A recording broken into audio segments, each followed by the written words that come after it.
Mistaking ego for principle. This video is whether or not a story is about ego or whether it is about principle. Most people mistake a stubborn ego for a strict standard of principles. There are famous stories that they have made movies about where people of religion called missionaries come to help the less fortunate in third world countries. Some cases of severe civil war countries where outsiders have no business coming to.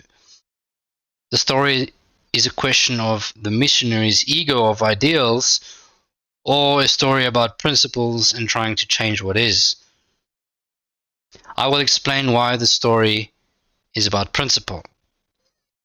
The woman in the 2008 movie Rambo comes to Sylvester Stallone asking him to take them downriver into hostile territory, and he tells her to go home. He told her, if you're not bringing any weapons, you're not going to change anything. Nevertheless, ego is about the individual who thinks they can change people's lives or want to make a difference for the less fortunate. Ego is what happens when your ideals are more important than your own life, and principle is the ultimate lesson of overstepping and whether or not you understand.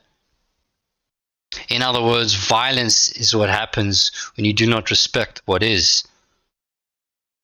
This is what Sylvester Stallone says to the woman. You cannot change what is, and she replies by saying she refuses to believe that. And that is the point. Whether you believe it or not is irrelevant. It is about not respecting that peace is an accident. It is about not respecting that killing is as easy as breathing when you're pushed.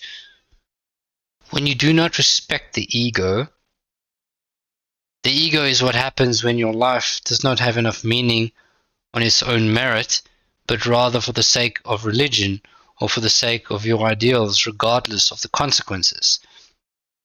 So the takeaway from this story is, it's not about overstepping ego, it's about respecting the gravity of principle, or respecting the gravity of the situation, because there is no reasoning with principle.